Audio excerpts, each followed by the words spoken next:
Bhojpuri industry के superstar Khesari Lal Yadav और बॉलीवुड के मशहूर अभिनेता अक्षय दोनों का फिल्म जो कि एक साथ आने वाला है बहुत जल्द। तो दोस्तों आखिर क्या है खबर की पूरी जानकारी, और दोस्तों आखिर कैसे जो कि बॉलीवुड के स्टार और भोजपुरी इंडस्ट्री का स्टार दोनों का फिल्म जो कि बहुत ही जल्द आने वाला है, बताएंगे आपको पूरे खबर की जानकारी, वो भी पूरे डिटेल के माध्यम से। लेकिन उससे पहले अगर आप हमारे चैनल पर नए हैं तो वीडियो को लाइक कर चैनल को सब्सक्राइब जरूर करें, और बिना समय लेते हुए आइए वीडियो को शुरू कर देते हैं। तो दोस्तों आपको बताना चाहते हैं कि खेसारी लाल यादव जी जो कि आपको बताना चाहते हैं कि अभी इस वक्त बहुत ही ज़्यादा फेमस होते हुए नजर आ रहे हैं। और दोस्तों आपको बताना चाहते हैं कि जिस तरह संघर्ष 2 मूवी जो कि ब्लॉकबस्टर हुआ है उसके अनुसार से जो खेसारी लाल यादव जी का फिल्म जो कि अक्षय के साथ आने वाला है। और दोस्तों आपको बताना चाहते हैं कि फैंसों का यह डिमांड आ चुका है कि अब खेसारी लाल यादव जी को भोजपुरी इंडस्ट्री से हटकर जो कि बॉलीवुड में जाना चाहिए, और दोस्तों उन्हें अक्षय के साथ जो कि फिल्म बनाना चाहिए।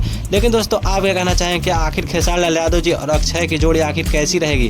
क्या आप लोग इन दोनों की जोड़ी देखना चाहते हैं या फिर नहीं? लेकिन दोस्तों आपको जो लगता है आप अपनी राय कमेंट बॉक्स में जरूर बताइएगा दोस्तों खेसारी लाल यादव जी और अक्षय के साथ एक साथ फिल्म आने के बारे में दोस्तों।